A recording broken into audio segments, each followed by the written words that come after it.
Waalaikumsalam warahmatullahi Sehat-sehat ya Teh wabarakatuh. ya. Masya Alhamdulillah, Allah. Assalamualaikum. gitu ya kita teh biasa dikasih sehat. Jadi kalau ditanya sehat, kalau biasa alhamdulillah, alhamdulillahnya datar. Tapi karena kemarin dikasih agak aneh gitu, tiba-tiba bener-bener itu nggak pernah pengalaman seperti itu sebelumnya. Itu tiba-tiba aja nggak ada. Saya lagi jalan sama anak-anak belanja gitu ya di tempat ada pasar hari Rabu itu. Tidak ada gejala apa-apa, tidak ada keluhan apa-apa. Saya lagi kasih anak-anak lumpia. Saya pas mau ngambil lumpia yang ketiga buat saya. Tiba-tiba kedua telapak tangan itu kesemutan, baal gitu ya. Ini ada apa nih? Kok gini gitu ya, aneh, terus agak anget, terus pusing gitu ya, pusing, leng-lengan gitu, terus pandangan kabur, terus tiba-tiba sesak nafas, susah nafas gitu. Saya langsung telepon suami kan, saya bilang saya lagi nggak, I don't feel well, saya bilang tolong jemput, saya ada lokasi di sini. Begitu selesai nelfon, itu tiba-tiba lemes semua. Saya lagi berdiri tuh kaki tiba-tiba hilang kekuatan dan saya brek jatuh di atas sejak itu agak blur aja, nggak tahu anak ngapain, nggak tahu-tahu mungkin sekian detik pingsan gitu kali ya, nggak tahu saya dengar ada suara-suara banyak orang gitu.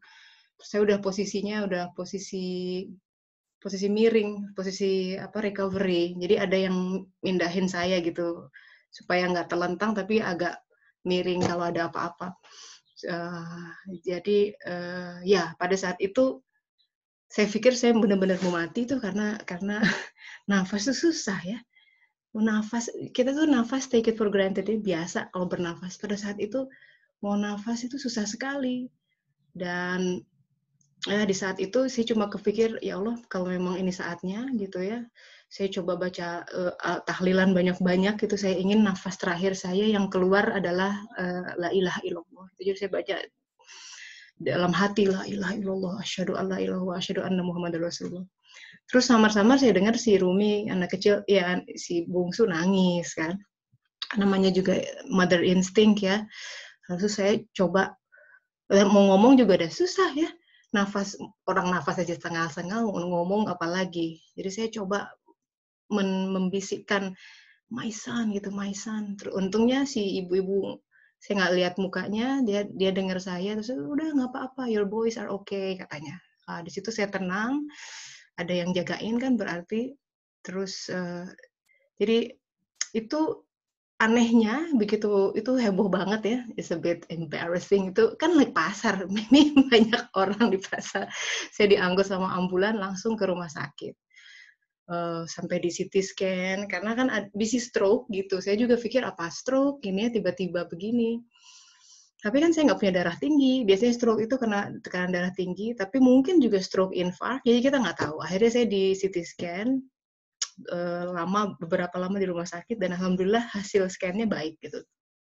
Jadi kalau hasil darah, hasil vital sign semua baik. Jadi kesimpulannya saya juga pengen tahu apa itu kok tiba-tiba hilang di 1 second, and then basically hasil dari pemeriksaan dokter badan saya fit gitu. Jadi saya nggak usah nginep pulang gitu. Cuma agak sedikit ruas gitu, kalau orang Sunda tuh kaget begitu cepat. Jadi saya juga merenung gitu, iya ya. Kalau boleh saya share, memang seminggu sebelumnya sudah ada pemberitahuan dalam tanda kutip ya, bahwa kamu bakal ada datang sesuatu gitu. Jadi begitu itu terjadi, hati saya langsung, oh ini maksudnya yang dimaksud gitu ya. Jadi dalam kehidupan, looking back, segala sesuatu yang terjadi tiba-tiba itu sebenarnya nggak pernah tiba-tiba, suka ada pemberitahuan sebelumnya. Nurani kita bisa tahu, jadi Allah nggak pernah ngagetin seseorang gitu tanpa dia siap. So in short, alhamdulillah itu bukan stroke, dan diagnosa mereka sementara hyperventilasi katanya. Cuma saya juga agak kurang meyakinkan. Tapi yang pasti pengalaman ketika suddenly kehidupan kita di switch-nya di off gitu sama Allah. Yang tadinya bisa nafas tiba-tiba nggak bisa nafas, yang tadinya bisa jalan tiba-tiba kaki dua tuangkai, tidak tidak berfungsi dan kita ambruk di hadapan kedua anak kita. Just to add into that dramatic scene gitu. So ya, basically we are fragile gitu. Kehidupan kita tuh betul-betul rentan. Cuma karena kita terbiasa dibuai oleh luxurious things, oleh Allah setiap hari dipenuhi, kita alhamdulillah kita jadi hambar gitu. Karena kita biasa take it for granted. Ini sudah biasa bernafas, sudah biasa jantung berdetuk, ya. Coba tanya sama orang yang punya kelainan jantung. Atau dia harus nunggu donor jantung, dia akan bersyukur sekali kalau jantungnya bisa berfungsi secara normal. Kita kebanyakan biasa aja. Ketika kita zikir alhamdulillah, nggak pernah mikir alhamdulillah saya punya jantung yang bagus. Gitu. Juga kita nggak pernah mikir alhamdulillah saya punya ginjal yang bagus. Tapi buat mereka yang harus cuci darah, they would die for the new kidney, dia bisa berfungsi baik. Kita nggak pernah alhamdulillah untuk 2 bola mata kita. Bagi mereka yang punya masalah dengan pandangan dan harus kehilangan penglihatan, untuk bisa kembali melihat udah alhamdulillah banget gitu. Saya jadi berpikir memang kita tuh banyak lupanya sama semua nikmat ini dan kita sudah terbiasa dibuai oleh luxurious things dalam kehidupan. Kemarin adalah icip-icip matilah gitu ya. Sedikit icip-icip kematian. Bagi saya, oh jadi kalau udah orang di hadapan kematian gitu, yang diingat pertama Allah. Jadi kita pengen selamat gitu. Pada saat itu yang saya harap adalah kata-kata terakhir saya ingin tahlil la ilaha illallah gitu. Anak itu nomor sekian karena saya tahu di Allah memegang mereka. I'm not worried about them. Allah yang mengurus mereka. Jauh lebih baik pengurusan dia dibanding orang tuanya sendiri bahkan. Jadi saya tidak khawatir masa depan mereka walaupun mereka masih kecil. Cuma ada mother instinct ketika mendengar dia nangis, kan kita ingin meluk gitu ya. But basically fine. Apalagi pekerjaan mah teu kapikir pisan ya. Nggak mikir pekerjaan, nggak mikir karir, nggak ada gitu. Jadi saya pikir it's a story worth to share hari ini. Kita nggak dig in dalam tentang Al-Quran, tapi lebih ke kitab kehidupan yang baru saja kemarin masih fresh ini bekas infusannya juga masih pegel, diambil darah. Itu tiba-tiba aja itu paginya kita, saya sama Kang Heri ya, ini ada beberapa sahabat juga di sini, kita ngobrol, nggak ada, it's just another day, nggak ada firasat, nggak ada apa, cuma begitu itu kejadian. Oh iya, saya pikir saya betul-betul mau mati loh, betul. Karena nafas sudah susah, terus muka saya udah pucat, kata orang yang lihat, cepet, makanya dia, ambulannya cepet datang, nggak kayak gitu. Udah siapin ambu, terus jari jemari saya udah kayak orang mau sekarat, tinggal kletek-kletek gitu, dia bergerak-gerak. Saya pikir, oh ya Allah, kalau ini saatnya silahkan gitu, Allah. Karena kehidupan bukan milik kita, tapi saya alhamdulillah bisa nyebut tahlil itu sudah alhamdulillah banget. Nah gitu sahabat-sahabat. Jadi kalau punya pengalaman near death experience is actually not even close to that in my case gitu ya, karena kasusnya nggak separah itu, tapi punya pengalaman rasanya diicip-icipi seperti itu, kita jadi mikir gitu, reorientasi kehidupan kita. Karena kita sering tidak sadar bahwa kehidupan itu fragile adanya. Banyak kalau karena kita sering cuma jadi spectacles gitu ya, jadi yang nonton di kehidupan, ada seorang bapak dan ibu yang harus kehilangan anaknya, misalkan dalam penembakan di Amerika gitu ya. Kehidupan bisa berbalik 180 derajat dalam 1 detik, sahabat-sahabat. Kadang kita nggak tahu gitu. It's just like another day, terus tiba-tiba dapat berita mama kecelakaan, misalkan alhamdulillah ya, ini meninggal atau apapun. And then we have to realize that life is fragile gitu, dan kita nggak bisa main-main tentang ini. And yet we complain about small things in life gitu. And yet we complain about so many small things in life. Sebenarnya hal-hal yang nggak worth it. yang kalau kita di depan sakaratul maut, di detik-detik terakhir kehidupan kita itu hal-hal itu nggak akan diributkan. Ada atau nggak ada tuh doesn't matter. In my case, 2 hal yang penting di kehidupan adalah Allah gitu. Tauhid saya harus benar. Terus ya anak-anak in my case ya, karena itu tanggung jawab gitu. Now, saya mau share ini dan kemudian kita elaborasi pengalaman ini. Barangkali sahabat-sahabat ada yang mempunyai pengalaman mirip gitu seperti ini. Let's elaborate gitu ya. Oke, saya belum jawab satu persatu yang jawab di Facebook karena saya kemarin betul-betul terkesan dengan respon orang-orang di sekitar ya. Cepat sekali, terus yang ada jagain barang-barang saya nggak ada satupun yang hilang kan habis belanja ya. Terus ada bapak-bapak pakai stroller gitu, dia tuh nggak bawa handphone, dan dia mau nelfon ambulans, sampai minta izin dulu. Saya ingat, boleh saya pakai teleponnya? Terus dia buka, mesti pakai kode kan. Ini kodenya apa? Aduh, saya lagi menggap-menggap, bikin kode dulu ya kan. Terus dia telepon, dia ibu yang berjasa. Terus polisinya baik sekali, anak-anak ditenangkan, si Rumi dikasih boneka teddy bear, senang sekali sampai sekarang. Terus kebetulan ada teman saya orang Indonesia yang rumahnya di sekitar, dia bawa anak-anak saat suami nemenin di ambulans kan cukup lama tuh di exam, terus dia bawa ke rumahnya, anak-anak dikasih es krim apalah gitu. Nah itu bantuan-bantuan yang tak terduga, and it shows how beautiful human heart is gitu. It's very beautiful gitu to see and experience that first hand, bahwa kita tuh percaya pada budi baik orang gitu. Karena kalau kita lihat di berita kadang-kadang orang yang jahat, orang yang nyuri, that is exist of course, tapi news kan selalu suka bad news ya. Tapi lebih banyak orang yang baik kok, saya yakin gitu, and I experience that di sekitar kita. So let's share your experience kalau punya tentang ini.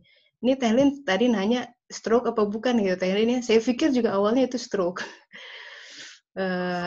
Ya, saya pikir juga karena ada. Iya, karena the same experience gitu, Teh Tessa, the same experience I had before gitu. 4 tahun yang lalu pun begitu gitu. Jadi alhamdulillah masih diberi kesadaran kita mengingat bahwa apakah itu kematian atau tidak ya, pertanyaan di dalam kepala gitu. Dan kita masih diberi kesempatan untuk terus mengingat Allah saat itu. Iya. Gitu. In your Jadi, case gimana kejadiannya Teh Lin saat itu 4 tahun yang lalu? 4 tahun yang lalu itu jadi saya lagi nyetrika.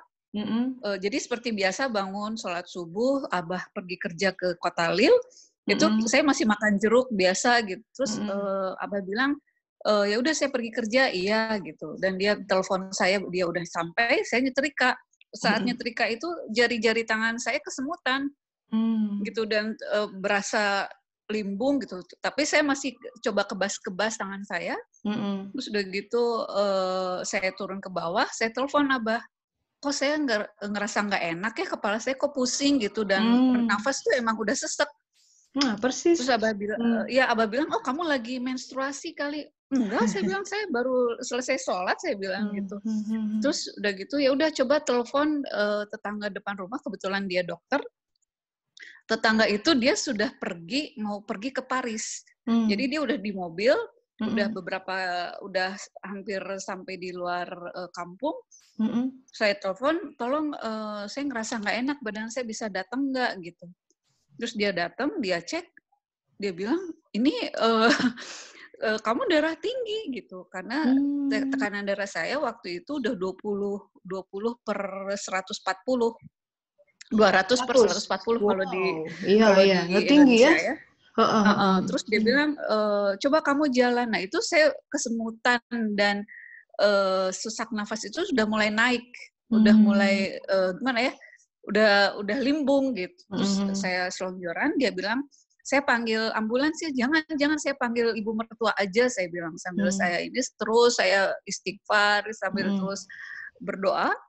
Terus mertua datang, karena dia juga panik ngelihat saya, itu bibir saya udah setengah wajah itu udah mulai bengkok. gitu. Saya naik ke mobil nyari mertua itu, karena dia panik, dia tidak menemukan pintu emergensi, tapi di depan itu ada dua pemadam kebakaran ngelihat kita gitu, terus diberhentikan, terus ibu mertua saya menjelaskan bahwa kondisi saya sudah dia lihat, oh iya gitu, langsung dinaikin ke berangkar, masuk ke urgence. Di emergency itu tekanan darah saya sudah 260 per 180. Masya Allah, iya. Langsung diinfus, langsung langsung di scan segala macam, tapi mereka tidak menemukan apa penyebab dari si darah tinggi ini. Sampai sehari itu saya di scan 2 kali, mereka tidak menemukan gitu. Jadi scan otaknya normal? Normal, semua normal. Wow, oke, terus? Dan periksa jantung normal, periksa ginjal normal. Jadi stay 5 hari di ICU itu, semua pemeriksaan itu semuanya nol. Oh. Gitu. Iya. Dari situ mirip, saya hanya terus tapi diagnosanya apa begitu keluar? Diagnosanya kena stroke ringan, hanya tidak ada penyebabnya. Gitu. Jadi saya bilang, apakah ini keturunan? Ya mereka akhirnya kesimpulannya itu, oh iya kamu kena stroke itu karena keturunan gitu. Dan akhirnya selama 6 bulan dari hasil pemeriksaan terus-menerus, ginjal sehat, jantung sehat, mereka menyebutkan, oh ya kamu minum obat ini, dan akhirnya saya dijadikan bahan percobaan kan, dengan berbagai macam obat yang harus saya telan. Mereka akhirnya menyimpulkan bahwa saya sakitnya sakit talasemia atau moya-moya, katanya gitu. Saya bingung juga. Jadi penyakit darah ya? Iya, penyakit darah gitu. Oh kesini. Nah, karena saya minum obat selama 6 bulan itu, seumur hidup belum pernah minum obat. Diperiksa lagi, ternyata katanya ginjal kamu kena stadium 3 nih, udah rusak. Waduh. Itu efek samping dari obatnya, Meren? Dari obat selama 6 bulan. Aduh, marah nggak rusak ya? Iya, jadi ya dari situ saya mulai berpikir, Allah memberikan saya kesempatan hidup yang kedua gitu, tapi secara ikhtiar manusia ternyata ikhtiarnya mungkin kurang tepat. Saya berhentikan semua obat. Saya bilang, ya Allah, kalau memang ini jalan yang terbaik, saya minta bebaskan saya dari obat-obatan. Nah, dari situ saya ketemu dengan ikhtiar yang namanya ketofastosis itu, Teh. Itu kisahnya, ya. Gitu, jadi memang akhirnya memang harus mengandalkan ya yang sudah Allah anugerahkan gitu, yaitu perbaikilah sistem imun kita gitu. Caranya puasa. Itu gitu caranya puasa. Tadinya saya nggak maksudnya masih skeptik gitu ya, tapi saya jalani pelan-pelan. Oh betul ya, memang harus percaya gitu, memang Allah memberikan semua sudah sempurnanya tubuh ini dilengkapi dengan sistem imun yang sebetulnya dia bisa melawan kalau kita support dengan fungsi imun tersebut. Betul. Gitu. Ya itu keterbatasan medis barat, karena mereka kan selalu mengandalkan pada lab yang nyata ya kan, mereka hasil lab, tapi begitu semua menunjukkan normal, bingung kan mereka, terus ya apa dong gitu, tapi kan simptomnya nyata, Bu.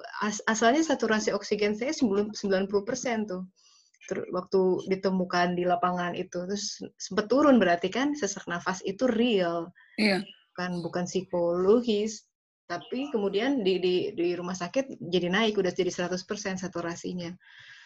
Nah, cuma apa sih belum, diagnosa mereka waktu saya discharge adalah hiperventilasi sindrom gitu ya. Jadi hiperventilasi sindrom yang mungkin kamu panik apa, saya bilang saya lagi nyantai ya sama anak-anak, mungkin stres, perasaan biasa aja gitu. Jadi saya pun bertanya-tanya ini ada apa gitu. Cuma ya itulah, kalau sudah kejadian, minimal saya hasil dari brain scan sudah normal saja, oke, it's not stroke. Jadi mereka barangkali sudah ya nggak ada yang harus dikhawatirkan per saat ini gitu. Cuma ya it's a fragile ya life gitu. Iya, I'm so sorry, betul. kedua anak saya harus melihat ibunya tumbang di depan mata Menyaksikan, dia, iya. lagi minum sushi, mereka tuh lagi nyantai. Elia sudah mulai tegar, tapi Rumi tadi pagi masih, Mama, I don't want you to see faint again, katanya gitu. Jadi dia mulai banyak bicara tentang kematian dan lain sebagainya. Buat Kematian, anak iya. 6 tahun, Iya. it's a bit too much gitu. Tapi bagaimanapun sudah kejadian, pasti Allah, itu cara Allah mendidik mereka gitu. Iya. Ya itu. Betul. Jadi ada hal yang mirip ya kita alami nih. Iya. Iya, dan alhamdulillah pemulihan itu ya pelan-pelan. Jadi mungkin ini cara Allah untuk saya bisa mengenal tubuh lebih baik gitu. Jadi ya seperti kejadian yang keduanya, Allah maksudnya mengurangi supaya saya sedikit lebih aware juga gitu ya, kan kemarin tangan sebelah kiri tiba-tiba tidak bisa digerakkan gitu ya, ada cedera gitu kan. Dokter juga kembali lagi ngasih obat gitu, dan obat itu ternyata tidak bisa gitu. Jadi sekarang ternyata alhamdulillah bisa pulih memang dengan zikir ya Teh ya. Memahami memang si tangan sebelah kiri ini ya milik Allah gitu. Iya. Dan jadi memang beda-beda kasusnya. Pada kasus di mana obat bisa membantu, ada kasus di mana obat juga punya keterbatasan. Betul, ya. betul, iya. Wah, jadi bukan berarti kita anti obat nih buat yang lain. Bukan juga kita merendahkan kemampuan dari medikal dari seseorang yang berilmu gitu. Bukan. Tapi memang kita, maksudnya dalam kasus saya kembali lagi, oh iya, sel-sel tubuh ini semua digerakkan oleh Allah. Gitu. Jadi memang saya harus menyadari bahwa Dia yang pemelihara, Sang Maha Pemelihara. Iya. Kemarin itu kan kedua tungkai saya betul-betul lemas. Sampai terjatuh gitu. Terus di ambulans tuh saya disuruh berdiri itu lengan, nggak bisa. Itu yang membuat dia, wah ini ada sesuatu nih, saya harus periksain ke dokter saraf. Akhirnya dibawa ke rumah sakit sampai di CT scan. Di situ saya beberapa kali disuruh latihan jalan. Itu yang ngerakin kaki sampai susah tuh, Masya Allah, saya tuh nggak pernah ngerasain seperti ini sebelumnya gitu ya. Biasanya kaki kita nurut aja, suruh gerak sini. Kita baru sadar bahwa kita tuh tidak punya kontrol dengan tubuh kita. Ketika kita bisa nulis, kita bisa jalan, bisa lari, itu karena Allah kasih kuasa itu, dipinjemin. Begitu Allah mati tombolnya kemarin, cuma sebentar, padahal itu ya Allah rasanya tak berdaya sama sekali.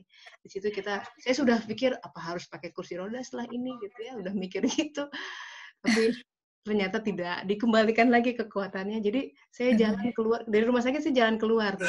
Jalan tuh ya Allah, itu nikmat sekali, nggak pernah ya jalan merasa enak. Kaki saya bisa dipakai jalan, ya Allah itu. Itu hanya bisa bersukacita dirasakan ketika kita sempat hilang gitu. Tapi apa mesti ya kita tuh begitu, nggak perlu kan sampai ke situ dulu gitu ya, apa kita harus diberi dulu pause. Jadi cukuplah gitu. Sahabat-sahabat belajar dari pengalaman saya itu, kalau nanti zikir alhamdulillah setelah sholat, syukuri itu kita kedua tangan masih bisa digerakkan dengan baik, kedua kaki kita, tungkai kita bisa diajak jalan gitu. Karena kita nggak tahu kapan diambil. Ini benar-benar pinjaman aja. Dia pinjamkan kita untuk pakai. Semoga bisa disyukuri gitu. Ya. Oh iya betul, Masya Allah. Sekarang gimana? Alhamdulillah tangannya setelah terakhir kemarin sakit. Alhamdulillah tadinya sudah berpikir untuk fisioterapi dan kine gitu. Alhamdulillah. Jadi saya latihan dengan menjahit, dengan latihan. Iya, sudah kembali berproduksi ya, berkarya. Iya. Ya kembali berusaha, walaupun belum bisa ngangkat yang terlalu berat, tapi saya usahakan untuk pelan-pelan aja. Fisioterapi sendiri. Iya. Ya harus diawet-awet, maklum kita sudah memasuki usia senja. Jadi tidak beda badan kita sama umur 20-an atau Ya nggak bisa Iya, diajak betul. lari kencang lagi, Iya. harus lebih banyak merenung gitu. Iya, betul Ya Teh, betul. gitu, take your time, nggak bisa ngoyo. Iya. Itulah. Iya. Thank you Teh Lin sudah berbagi. Terima kasih Teh Tessa, iya cepat sehat, Sama-sama. pulih kembali, iya Masya Amin, Allah, amin. Alhamdulillah. Amin. Mbak Andi juga di sini sudah nanya, Syafaqila, amin. Mbak Andi ya, Mbak Andi punya pengalaman serupa nggak seperti itu tiba-tiba gitu? Nggak mungkin tidak mesti masalah sakit atau mungkin juga tidak Mbak Andi, Mbak Rahmi sendiri ya yang mengalami mungkin apa anggota keluarga gitu, Mbak Rahmi. Silakan kalau mau berbagi. Bisa di-unmute ya, silakan. Pengalaman penyakit, saya sudah alhamdulillah sudah 7 tahun kena tiroid. Tiroid, ya. Maksudnya yang Basedow, yang grafit. Sekarang sampai sekarang terapi? masih pakai tirosol, masih pakai bisoprolol, masih. Gimana itu awalnya bisa teridentifikasi? Kalau tiroid itu kan masalahnya pasti dengan kejiwaan ya, selalu marah aja. Kemudian waktu saya di rumah sakit, lagi periksa pasien, terus kebetulan ada korpal di mata pasien, kemudian saya mau ambil korpalnya, kok tangan saya gemeterannya kencang banget, tremor sekali. Oh, jadi korpalnya. Jadi setelah itu saya ke dokter, ternyata dokternya masih belum bisa diagnosa. Terus saya ke dokter yang ahli lagi, terus dia bilang, kamu salah ke saya, kamu mestinya ke endokrin. Ya sudah, akhirnya ketahuan, waktu itu FT4 saya sampai 6. Jadi mungkin kalau sekitar 7 itu mungkin sudah gila kali. Sudah bisa saya. Langsung turun cepat, ya sampai sekarang. Jadi bawaannya terasa kalau umpamanya sudah mulai stresnya tinggi, kadang dia muncul lagi. Apa yang paling berubah setelah dan sebelum didiagnosa tiroid? Setelah didiagnosa, kemudian setelah diterapi, bawaannya sekarang anteng. Dalam artian, iya bisa menerima masukan. Alhamdulillah. Ya ini sejak ikut kajian, bisa menerima masukan. Kadang dinasihatin waktu masih awal-awal, dinasihatin pun saya biasanya suka melawan. Karena Mbak Rahmi pikir, oh saya lebih tahu dari kamu yang nasehatin gitu ya. Nggak nerima. Sudah nerimo, apapun sekarang juga lebih nerimo. Masya Allah. Ini kan selalu bawaannya ke ya. Graves disease ini autoimun toh? Iya, itu imun. Jadi kan bawaannya kan buat sahabat-sahabat yang belum ngeh gitu, hyperthyroid Graves disease ini autoimun. Jadi badan kita ngelawan badan sendiri gitu, bayangin. Gimana tuh susahnya ya? Itu sistem imun yang harusnya untuk blocking invasion dari luar, infeksi dari luar, justru memakan tubuh kita sendiri. Dan itu kita nggak bisa punya kontrol tentang itu yang Mbak Rahmi ya? Iya. Kadang-kadang orang yang melihat mungkin merasa bahwa kenapa ya orang ini berubah atau apa. Ternyata bukan karena faktor luar, tetapi memang karena penyakitnya sendiri yang membuat seperti itu. Jadi kalau boleh diambil hikmah nih Mbak Rahmi, jadi hikmah, jadi harus sampai gini orang tuh, alhamdulillah ya Allah kasih penyakit ini, jadi dengannya saya bisa. Nah itu apa tuh hikmah Mbak Rahmi dikasih sakit tiroid ini? Banyak ya. Selain tadi bisa lebih terbuka ya. Yang saya paling lebih tahu terasa diri saya. Saya lebih tahu diri saya. Gimana tuh maksudnya lebih tahu diri? Kalau dulu kan bawaannya emosinya sangat amat tinggi ya. Sekarang sudah bisa tahu diri, sudah tahu siapa kita ini. Kita ini makhluknya ya. Tahu, sudah bisa ya dalam tanda kutip kita sudah tahu diri kita siapa. Dan untuk apa kita di dunia itu, untuk apa? Sudah tahu. Alhamdulillah. Oh wow. Tapi tidak sedikit loh saya dengar pasien-pasien yang diberi sakit malah jadi bertambah jauh sama Allah. Marah gitu ya dengan keadaannya. Kok dalam kasus Mbak Rahmi tidak demikian? Apa yang membuat begitu, Mbak?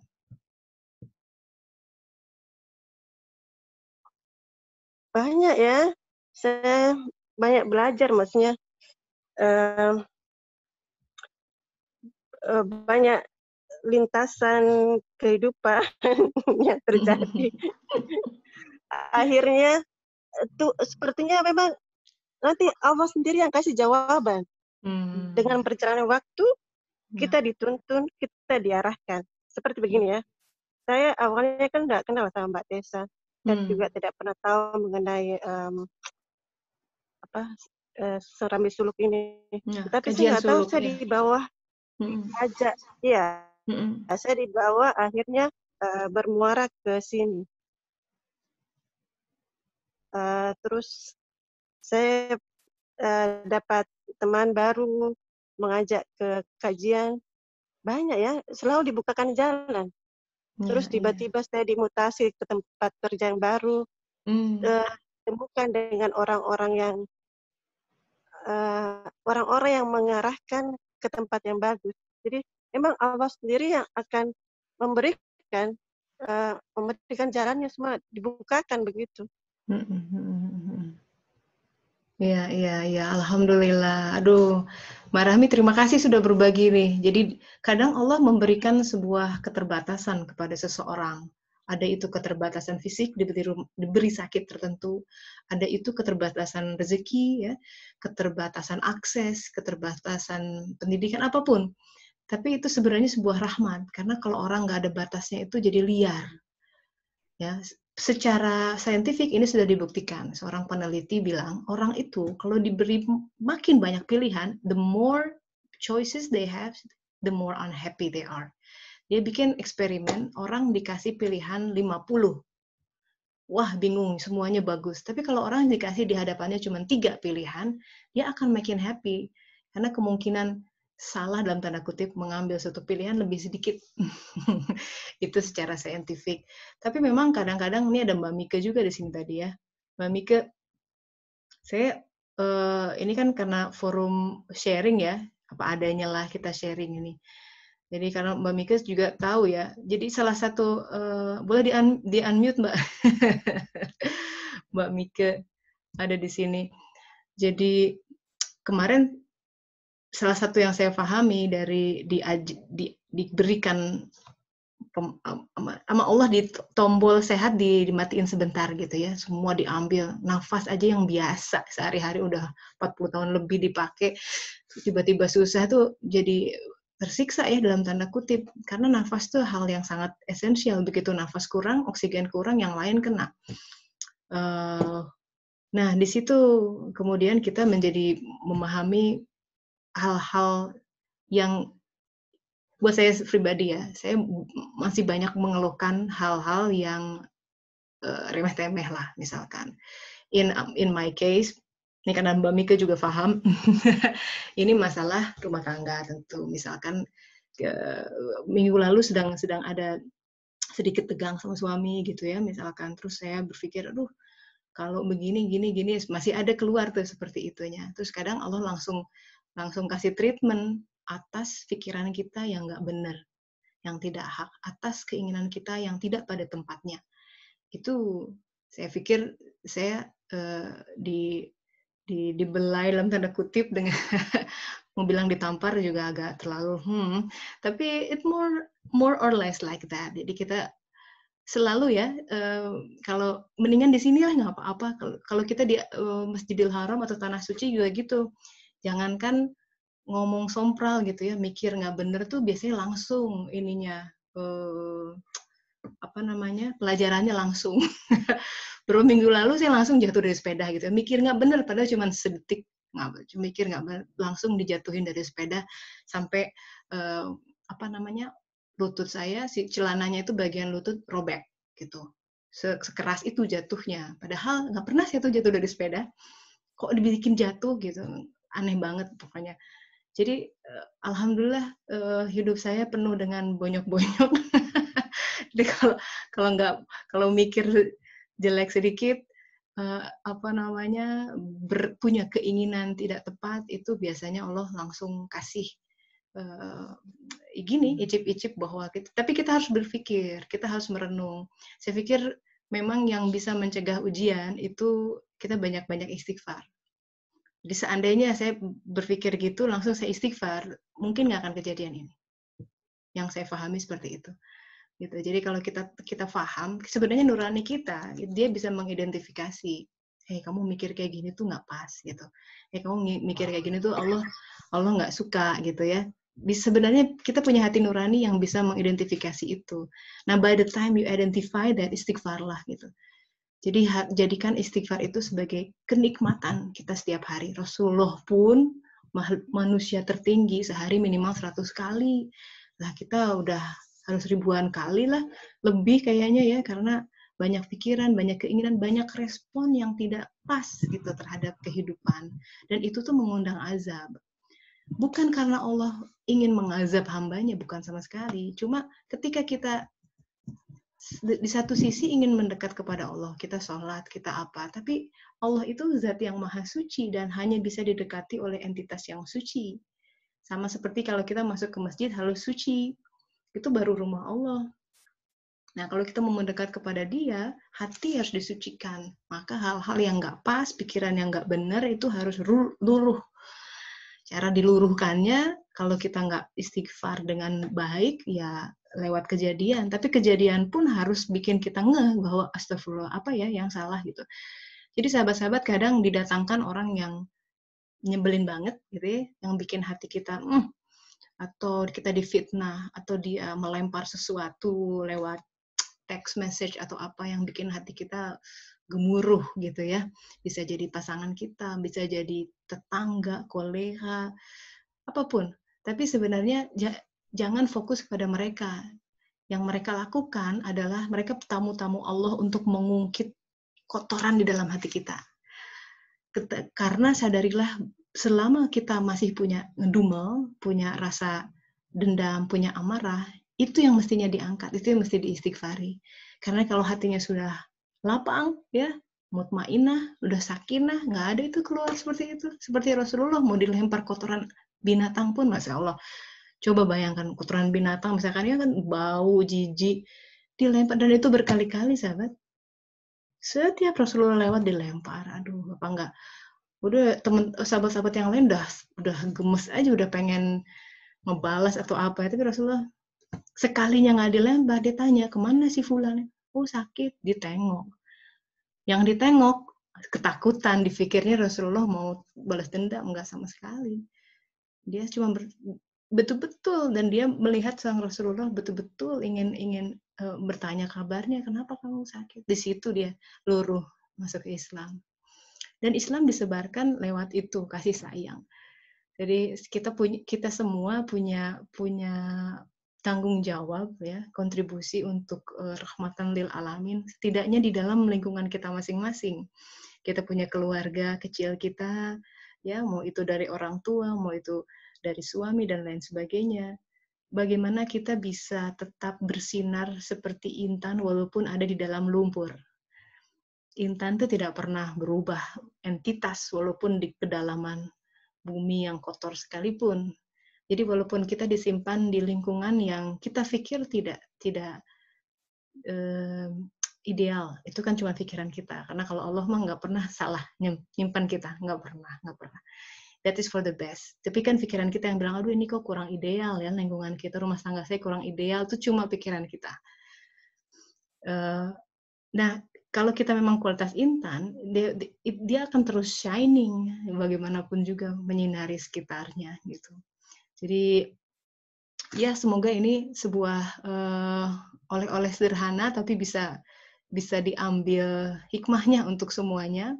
Satu lagi sebelum kita mengakhiri mungkin pertemuan singkat ini, barangkali ada yang mau berbagi pernah punya pengalaman tiba-tiba sakit atau tiba-tiba anggota keluarganya sakit, dan how do you survive with that? Silakan, ada yang mau raise hand mungkin di sini? Halo, Assalamualaikum. Ya, silakan. Waalaikumsalam, Mbak Zulfa. Teteh, saya ini ada pengalaman ya. Ibu saya itu kena sakit Parkinson setelah wafatnya ayah saya. 4 tahun yang lalu, padahal ibu saya itu seorang atlet tenis. Wow, jadi fit badannya ya? Ya, badannya fit. Beliau waktu masih mudanya ikut PON gitu ya. Jadi seseorang yang sangat aktif sekali dan sehat gitu. Waktu ayah saya sempat kena sakit, ayah saya nggak lama sih sakitnya, dan beliau wafat. Nah, di situ ibu saya stres. Jadi stres itu pemicu datangnya segala macam penyakit. Jadi saat itu ibu saya tiba-tiba tangannya kalau megang sesuatu jatuh. Oke. Kan megang piring untuk makan itu nggak kuat, jatuh, gemetar semua badannya. Tiba-tiba begitu. Ya, tiba-tiba begitu, mungkin karena rasa kehilangan yang besar ya. Saya bisa bayangkan sih, karena beliau sangat ketergantungan dengan ayah saya gitu. Jadi pada waktu kehilangan ayah saya itu stres dan shock berat. Nah, sehingga itu kejadian yang bikin saya kaget terus terang aja, karena ibu saya kan sehat banget gitu orangnya. Iya. Terus tiba-tiba dan benar-benar tough gitu waktu ngurus ayah saya sakit, sempat sakit 3 bulan ayah saya. Sakit sudah memang sepuh gitu ya. Terus waktu itu ibu saya begitu cekatan, semuanya malah nggak mau pakai suster gitu ya, pokoknya urus sendirilah. Tapi ya setelah meninggal beliau malah langsung kena Parkinson gitu. Dan alhamdulillah 1 tahun ini, jadi ayah saya meninggal 4 tahun yang lalu. Dan 1 tahun belakangan ini ibu saya sembuh dari Parkinson. Oh, Masya Allah. Total sembuh? Ya, total, alhamdulillah. Wow. Jadi Allah. tangannya berangsur-angsur membaik, sudah bisa pegang piring awal-awal, terus pakai baju sendiri gitu kan. Tadinya kan susah banget mau pegang apa-apa, sering jatuh gitu. Terus kita nggak boleh kasih berita-berita yang mengejutkan beliau tiba-tiba gitu. Misalnya ban kempes pun kita nggak usah bilang gitu. Misalnya telepon kita ya, kamu lagi di mana? Ya, lagi di jalan. Padahal kita lagi benerin ban nih. Terus kamu lagi ngapain? Aduh, jangan bilang. Ban kita kempes, nanti bisa stres kan? Gitu. Jadi kita bilang, oh lagi santai gitu. Padahal kita beresin ban di pinggir jalan. Nah, alhamdulillah tuh 1 tahun ini ibu saya berangsur-angsur pulih. Dan total sudah tidak ada Parkinson lagi. Gitu. Walaupun tadinya dikasih obat saraf yang sangat berat ya, namanya itu Stalevo. Stalevo itu mahal banget di sini, itu 1 stripnya 5 juta ya kalau saya nggak salah ya. Ya, sekitar, dan ibu saya itu membutuhkan itu. Harus berapa kali makannya? Jadi total itu ibu saya membutuhkan sekitar 1 minggu tuh habis berapa? Pokoknya sekitar 10 sampai 15 juta deh untuk biaya. 1 bulan 10 sampai 15 juta total. Itu pun untuk 1 saraf itu. Dan tidak dibantu sama askes gitu-gitu, enggak ya, karena kalau kita pakai jalur itu, walaupun ibu saya itu kan ayah saya mantan pegawai negeri, mendapat jatah askes, tapi kasihan gitu kalau mama tuh sampai ngantri gitu kan, harus di sini kan harus antri kalau kita pakai BPJS atau askes. Jadi nggak tega karena beliau bergetar kan. Jadi udah kita percepat. Nah, dari situ tuh ya itulah, itu alhamdulillah sembuh. Itu karena jarang loh Mbak itu bisa sembuh cepat begini. Iya, karena Zikrullah itu. Tuh, ya alhamdulillah. Pertama, Parkinson itu nggak pernah ada yang tahu secara saintifik.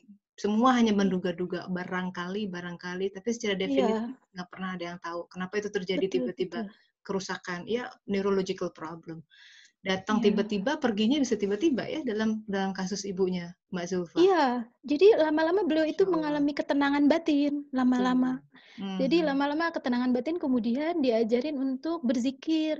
Jadi kalau misalnya ini daripada misalnya Mama kaget sedikit gitu, udah Mama langsung ingat Allah. Apapun Mama ingat Allah gitu. Iya, kembalikan Mama istighfar, lagi. atau ingat Allah gitu. Nah, Iya, akhirnya jadi iya, kebiasaan. Nggak cuma kaget. Nggak cuma kagetan, hampir tiap hari itu beliau bisa baca ayat kursi itu 1000 kali gitu. Masya Allah Iya. ya. Alhamdulillah. Ya, nah itu dari situ tuh Bahagia Mbak sekali Tessa. sebagai anak.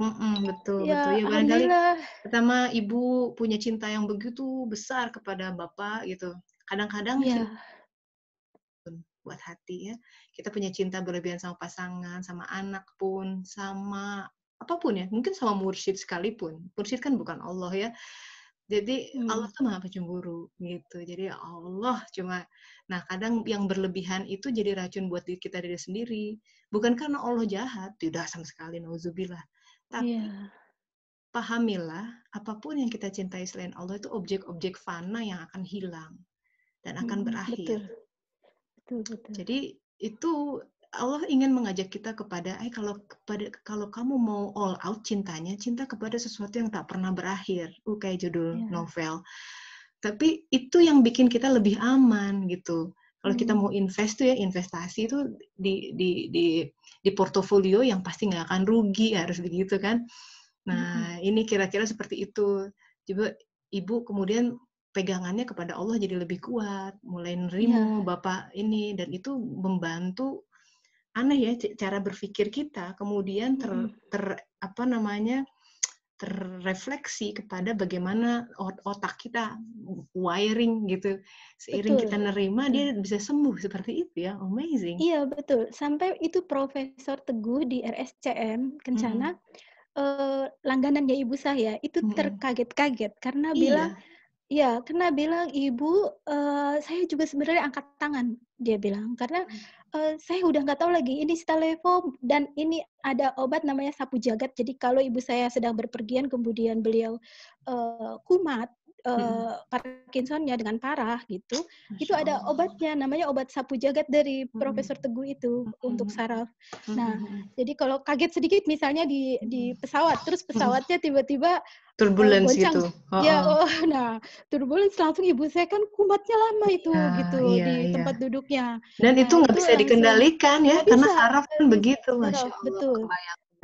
Betul. Dan itu diberikan obat satu itu cuma kalau urgent sekali baru diminum gitu. Namanya 5 juta itu harganya? Bukan, itu lain lagi. Itu Stalevo.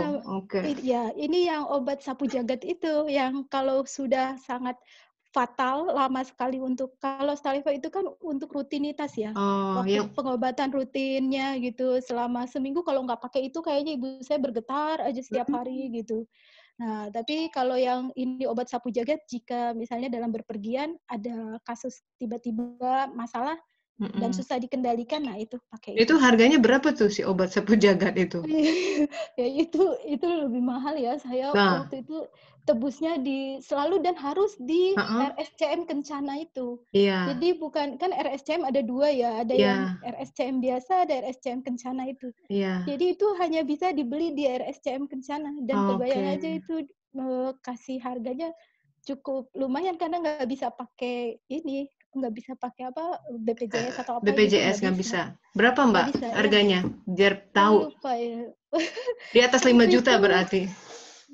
Obat sapu jagat yang diresepkan itu hanya sedikit ya, paling hanya boleh sebulan ibu saya dikasih 10, dan itu dalam bentuk kapsul. Dan itu sebulan itu diresepkan oleh Profesor Teguh, kalau nggak salah saya tebusnya ya sekitar 3-5 juta lah.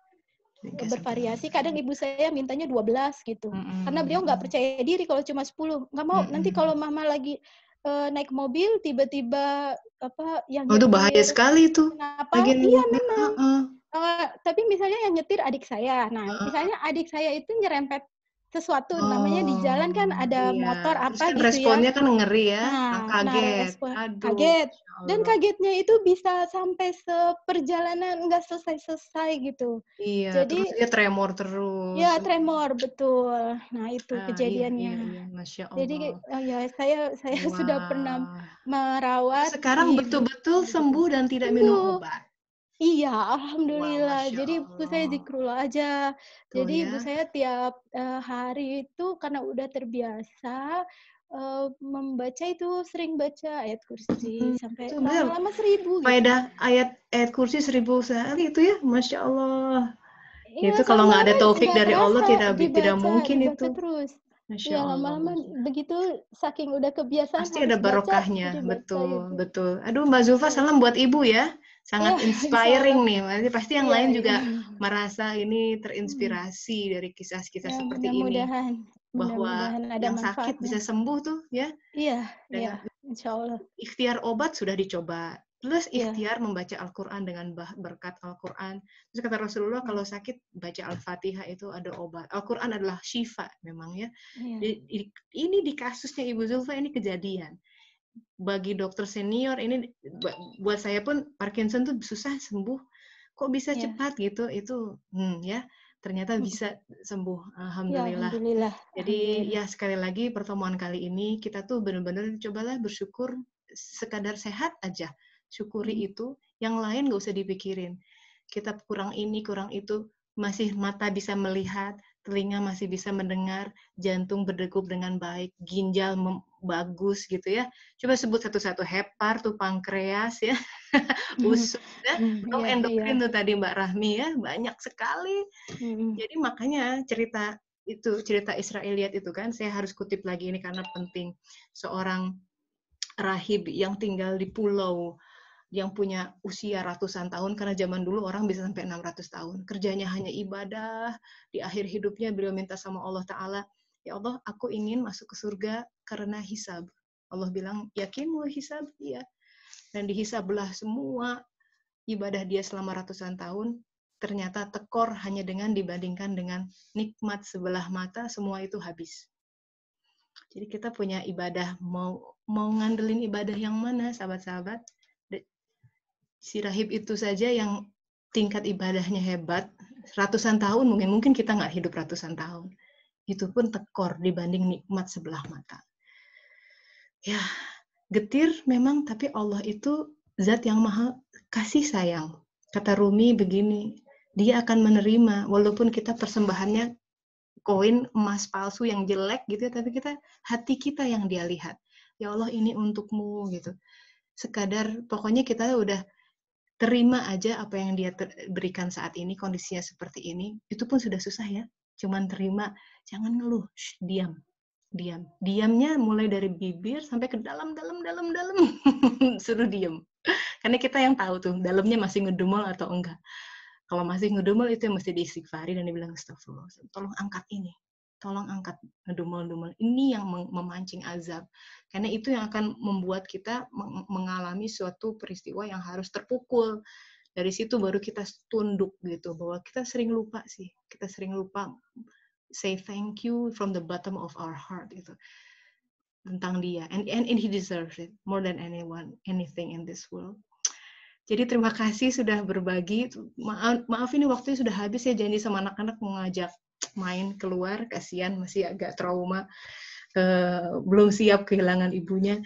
Tapi insya Allah semoga bermanfaat ya, membawa kita kepada kesadaran hidup itu indah, sahabat-sahabat. Apapun yang ada nikmati betul. Selama hidup masih bisa nafas. Kemarin dikasih icip-icip nggak bisa nafas, masih bisa nafas tuh. Just enjoy it. Just enjoy the ride. Thank you. And insya Allah minggu depan kita kembali lagi membahas Al-Quran ya. Saya pamit dulu. Terima kasih Tesa. Terima kasih ya. Sami-sami. Sehat-sehat semuanya. Sama semuanya ya. Assalamualaikum. Waalaikumsalam warahmatullahi wabarakatuh. Waalaikumsalam.